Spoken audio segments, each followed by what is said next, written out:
When it comes to PBS data collection, what are the advantages of structured data collection versus unstructured data collection?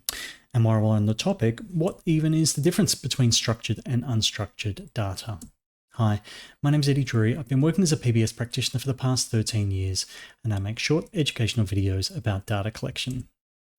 So structured data is when we're asking a question and there is a valid answer to that question and then invalid answer to that question. We want data of a specific type.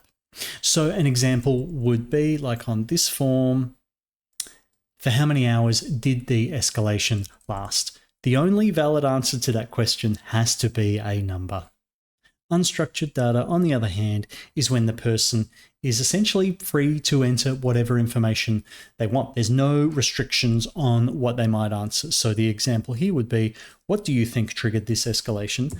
I can enter anything I like into that. So that is unstructured. And so with this distinction made, the first big advantage of unstructured data is ubiquity.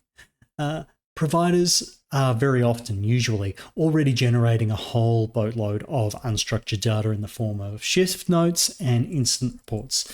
And because this data is already being created, we're not asking them to do anything extra. Structured data, on the other hand, is rarely happening naturally. Usually, in my experience, structured data collection is either being driven by the PBS practitioner or it's not happening at all. The second benefit of unstructured data is serendipity. It can give us the answers to questions that we never even thought to ask. So for example, somebody might happen to mention in a case note that the highlight of the participant's day was when they met a dog when they went to the park. How good is that information to have? We can now explore, going to dog parks or volunteering at a dog shelter, or maybe, just maybe the participant could get a dog of their own. And this is one of the great things about unstructured data. You just don't know what little nuggets like that you might uncover. Whereas on the other hand, with structured data, you are going to get an answer to your question, but you're not going to get an answer to the question that you didn't think to ask. Okay, so what are the downsides of unstructured data? The big one for me is we're probably going to be missing something important. There's inconsistency. So for example, a support worker figures that every single time they work with the participant headbangs. So they don't bother writing that down in their case notes. Headbanging is just normal, but we don't know that. So we're never seeing it in the data. So we don't know when the headbanging is happening and when it's not happening. Structured data, on the other hand, enables us to fix this problem really decisively. We simply ask the question in a form every single shift, did they headbang during this shift? The staff member has to answer either yes or no, provided they complete the form at all. And so we are going to get a good, solid, reliable answer to our question. A related point is the specificity of the data we get. As PBS practitioners, we're trained to capture behaviours in a way which is specific and measurable and observable. However, this is not a skill that most people have. This is not a skill that most support workers have. So when we come to our unstructured data, we're going to get descriptions like agitated or aggressive or out of control, which are all pretty meaningless and pretty worthless from a data collection standpoint. With structured data, on the other hand, we can make sure that it's specific. Did they grab staff by the hair? Did they punch the door? Were police called to attend? The next downside of unstructured data is that large amounts of unstructured data are just unwieldy. They're difficult to analyze and difficult to put to use.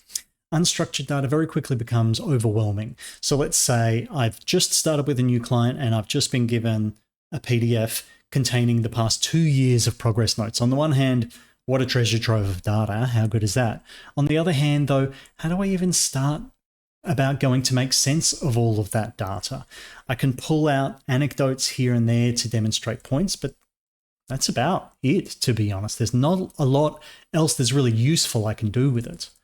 On the other hand, the big advantage to structured data is that we can analyze it and chart it and use it to generate a solid understanding of what's happening. We can plot it as a time series to see how things are going as time goes by. We can examine correlations between different data points to test our hypotheses.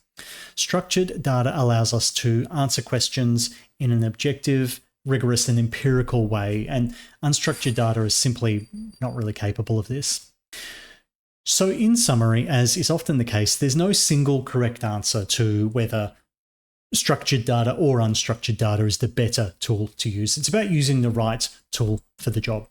And my rule of thumb here is if I want the answer to a question, then I'm going to use structured data. When I want to know what question I should be asking in the first place, I'll use unstructured data. It's a breadth versus depth trade-off. Unstructured data is going to help us see the forest, where structured data is going to help us see the trees. And so for this reason, as a general rule, I tend to use more unstructured data early on in an intervention when I don't know what I don't know, and then I move on to structured data as I get a better, clearer understanding of the situation. So those are some of the things I think about when it comes to choosing between structured and unstructured data. But I'm keen to hear your thoughts as well. Please comment below. And if you'd like to learn more about DIBS, the PBS data collection tool I used in this video, check out dibsapp.net. Thanks.